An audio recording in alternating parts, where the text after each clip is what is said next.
გადაცემის ამ ნაწილში ბუტიკ სააგენტოს გაგაცნობთ, რომელიც სპეციალიზებულია საქართველოში საერთაშორისო ქორწილებისა და მაის ღონისძიებების დაგეგმვაზე. კახეთის ვენახებიდან დაწყებული თბილისის ლაქშერის სივრცეებით დამთავრებული ასე აცხადებს თავად კომპანია და აღნიშნავს იმასაც, რომ ის ქმნის გამოცდილებას სტუმრებისთვის, როგორც ადგილობრივი, ასევე საერთაშორისო მოგზაურებისთვის და მათ გამორჩეულ თავგადასავლებსაც პირდება. მაშასე მატილდა იმეცის დამფუძნებელს მას ვეცლობთ პირდაპირ ეთერში, რომელიც გვერდდება ახლა ჩვენთან ერთად საქმიანი ამბებით. ნათია გოლნეთიანი არის ქალების ნარატივის სტუმარი. ნათია, მადლობა ძალიან დიდი თქვენი დროისთვის, სტუმრობისთვის და ჩვენ გვაქვს შესაძლებლობა დღეს რომ გავაცნოთ უფრო ახლოს დეტალურად საქმიანობის ნაწილში მატილდა ივენცი. როდის როგორ დაფუძნდა ჯერ ეს გვაინტერესებს თან საკმაოდ კონკურენტულ ბაზარზე, ასე თუ ისე მზარდია ეს სეგმენტი და საინტერესო არის თქვენ რა ნიშით შემოხვედით და როგორ პოზიციონირებთ ბაზარზე. მადლობა პირველ რიგში მოწვევისთვის და საკმაოდ საინტერესო წარდგენისთვის.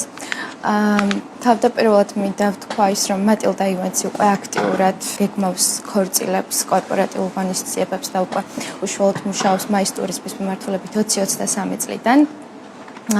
დაფუძნების ისტორიას რაც შეეხება, ძალიან დიდი ხნის გეგმა იყო და მიზანი, რომ გამეკეთებინა სააგენტო, რომელიც შექმნიდა განსაკუთრებულ გამოცდილებას საერთაშორისო სტუმრებისთვის და მოგზაურებისთვის. ახლა ამ ეტაპზე ჩვენ დავიწყეთ თავდაპირველად B2C მიმართულებით, სოფლიოს სხვადასხვა ქვეყნებიდან, ეს იყო სხვადასხვა ტიპის ღონისძიებების დაგეგმა, ქორწილების და ასე შემდეგ. თუმცა ახლა უკვე გასული წლის მეოთხე კვარტალიდან გავაქტიურდით B2B მიმართულებით. თანამშრომლობთ სხვადასხვა სააგენტოებთან, სხვადასხვა ქვეყანაში, მათ შორის არის ისრაელი, გალფის ქვეყნები, გერმანია, შესაბამისად ახლა მიმდინარეობს აქტიური მარკეტინგული კამპანიების დაგეგმა, რომელსაც ჩვენ ერთად ვახორციელებთ, რათა საქართველო პოზიციონირდეს როგორც საინტერესო ბაზარი ტურისტებისთვის. საიდან არის დღეს ძირითადად მოთხოვნები და თქვენს პორტფოლს რომ გადავხედოთ, ძირითადად რა ტიპის ღონისძიებები ჭარბობს უფრო დინამიკაში, როგორია, ასე ვთქვათ, ზრდის ტემპი? კი ბატონო. ჩვენი ძირითადი მიმართულება თავდაპირველად აქცენტი იყო ქორწილებზე და დავიწყეთ ევროპული ბაზრით, საკმაოდ აქტიურად დასავლური ბაზრით, შეიძლება ასე ითქვას, და გალფის ქვეყნებით, განსაკუთრებით ძალიან დიდი მოთხოვნა არის ჩვენ შემთხვევაში დუბაიდან, თუმცა არანაკლებ ევროპიდან. ასევე მინდა დავამატო ის, რომ როდესაც ჩვენ ღონისძიებას ვაორგანიზებთ, ეს იქნება ქორწილი თუ კორპორატიული ღონისძიება, მაგრამ ამ შემთხვევაში საუბარი მაქვს ქორწილებზე. ყოველთვის უსვავთ კითხვას, თუ რატომ საქართველო, რატომ მირჩევენ საქართველოს. და ამ შემთხვევაში მათი პასუხი არის პირველ რიგში ის, რომ მათ მოსწონთ ბუნება, მათ მოსწონთ კულტურა, ეს ავთენტურობა, რაც ჩვენს ქვეყანას აქვს და რა თქმა უნდა ის, რომ სხვა ევროპის ქვეყნებთან შედარებით ბიუჯეტურია და ფასიც რა თქმა უნდა მოქმედებს. მაგრამ ევროპას ვადარებენ თუ მათ შორის აზიურ მიმართულებას? ევროპას. იმიტომ რომ აი დუბაიც საკმაოდ მათთვის საინტერესო ბაზარია, თურქეთიც და ასე შემდეგ. კი. თუმცა რაც ყველაზე მნიშვნელოვანი, მათი გადაწყვეტილების მიღების პროცესში ასევე ძალიან მნიშვნელოვან ფაქტორს თამაშობს ის, რომ საქართველო არის ერთგვარი ჰაბი, რადგან ძირითადად ჩვენ მათი სტუმრები ჩვენ შემთხვევაში, როდესაც ვაორგანიზებთ ქორწილებს, მათი სტუმრები მოდიან მსოფლიოს სხვადასხვა ქვეყნებიდან, ეს იქნება აზია, ძირითადად საუბარი მაქვს ამერიკის, კანადის, ევროპის ქორწილის მოთხოვნაზე, ანუ მომხმარებლებს. მათგან არის ჩვენ ხა ტურიზმის ეროვნული ადმინისტრაცია წელს ახარჯავს 600.000-მდე უშუალოდ ინდოეთის ბაზარზე და აი თქვენს პორტფოლს რომ გადავხედოთ, ეს ბაზარი დომინირებს თუ აი კანადას და ასე ვთქვათ დასავლურ ბაზრებს უსვამთ ხაზს და საინტერესოა პროპორციული განაწილება. აი, ჩემ შემთხვევაში შეიძლება ითქვას ასე, რომ 2023 წლიდან 2025 წლამდე საკმაოდ დომინანტი იყო დასავლური ბაზარი. ჩვენ ძირითადად დასავლურ ბაზარზე ვმუშაობდით, ეს იქნებოდა გერმანია, ჰოლანდია, პოლონეთი, დიდი ბრიტანეთი, ამერიკა, კანადა, ზუსტად ამ ბაზრიდან ყვავდნენ მომხმარებლები. თუმცა მინდა დავამატო ის, რომ ინდოეთის ბაზრიდან თვითონ სააგენტოების ინტერესი წამოვიდა, მას შემდეგ რაც ტურიზმის ეროვნულმა ადმინისტრაციამ მსგავსი ტიპის კამპანია დაანონსა და თვითონ გუკავშირდებიან უკვე სააგენტოები და ახლა მიმდინარეობს ხელშეკრულების და მოლაპარაკების პროცესი თანამშრომლობასთან დაკავშირებით.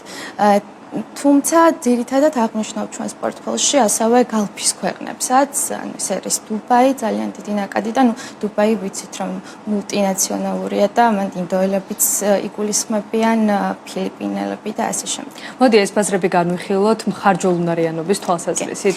რამდენს ხარჯავენ აი შუალოდ ქორწილი თავისი ორგანიზება, გამართვა, ასე შემდეგ და ასე შემდეგ და რამდენად არის ეს არა მხოლოდ სერვისი, არამედ აი არ ვიცი, თამდები, მაგალითად ყველა ის სერვისიც თუ სარგებლობენ რაც თან ახლავს ხოლმე საქორწინო ღონისძიებებს. ზუსტად ამაზე ვართ ჩვენ აქცენტირებულები და ზუსტად ამას ვცდილობთ რომ შევთავაზოთ არა მხოლოდ ერთწლიანი ქორწილის ორგანიზება, არამედ მთლიანი გამოცდილება, რაც ძალიან დიდი ინტერესია. ეს მოიცავს ღვინის ტურებს, კულტურულ ტურებს, მასტერკლასებს.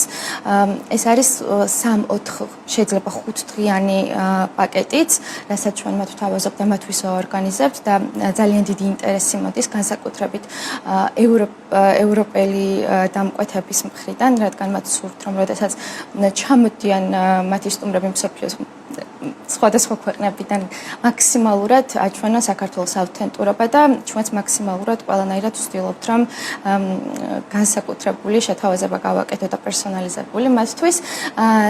ძირითადად ყველაზე აქტიური დატვირთვა მოდის კახეთის რეგიონზე, იმიტომ რომ კახეთის რეგიონი ამის ძალიან კარგ შესაძლებლობას გვაძლევს. ევროპული ბაზრისთვის კახეთი საინტერესო თუ იგივე ვრცელდება გალფის და მათ შორის აზიურ ბაზრებზეც? გალფის და აზიურ ბაზრებზეც იგივე ვრცელდება. ეს შარშანდელი სტატისტიკაა, ეს ინტერესი, იმიტომ რომ ერთი მხრივ სექტორი საუბრობს იმაზე, რომ ევროპელ ტურისტს კარგავთ და აი ტოპ 15-შიც, ასე ვთქვათ, მხოლოდ გერმანია და პოლონეთი დარჩნენ და მეორე მხრივ არის აი კახეთში სასტუმროები წუხან იმაზე, რომ არ არის ტურისტები. აი ეს არის სახება ღონისძიებებს. ეს საკმაოდ ხელშესახები ფაქტორია, თუმცა ნახეთ ჩვენი სააგენტო ყველანაირად ცდილობს, რომ მაქსიმალური აქცენტი კვლავ დასავლურ ბაზარზე გაკეთდეს და ჩვენი ხარჯებით ვაკეთებთ იქ მარკეტინგულ კამპანიებს, რეკლამებს და ასე შემდეგ, რომ ინტერესი წამოვიდეს დასავლური ბაზრის მხრიდან. რაც შეეხება მხარჯველუნარიანობას, ევროპული ბაზარი ძირითადად უფრო ბუტიკური ტიპის ქორწილებით არის დაინტერესებული, თუმცა ასევე 3-4 დღიანი ინტენსივ ტურებითაც არიან დაინტერესებულები, რადგან მათ სურთ ეს სრული პაკეტი.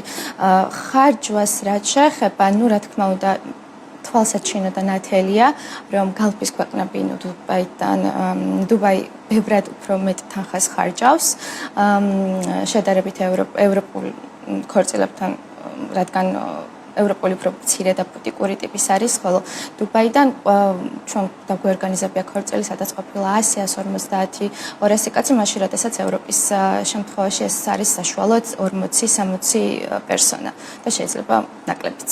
გეგმებიც გაქვთ ამ მიმართულებით, რო აღარ გვაქვს უბრალოდ ამაზე რომ ვისაუბროთ და რამდენად დატვირთული იქნება წელი ეს გითხარით და დაგემშვიდობთ. კი, მოკლედ ვიტყვი, რომ მოთხოვნა ძალიან გაზრდილია, ჩვენ მუდმივად ვაწარმოებთ კვლევებს და თუნდაც საძიებო სისტემაში თუ შევადარებთ 20-25 წლის მონაცემებს, 2022-2023 წლებთან დაახლოებით 10-ჯერ არის გაზრდილი საძიებო სისტემაში საქართველოს search, ასე ვთქვათ, ან ძიება, რაც საკმაოდ კარგი მაჩვენებელია და წელს უკვე წლის დასაწყისში უკვე აქტიურად გამოიკვეთა საკმაოდ მაღალი აქტიურობა და მოთხოვნა საკმაოდ მაღალია. ძალიან დიდი მადლობა, ნათია, წარმატება თქვენ მატილდა ივენტს და იმედი მაქვს, რომ ეს მოთხოვნა ითარგმნება უკვე ხელშესახებ შედეგებში და შემდეგ უკვე გვექნება შესაძლებლობა ჩვენც მოვიკითხოთ და შევაჯამოთ, გავუზიაროთ ჩვენ საქმიან მაყურებელს. ეს ყველაფერი ნათია გოლნეთიანი მატილდა ივენტსის დამფუძნებელი იყო ჩვენთან ერთად.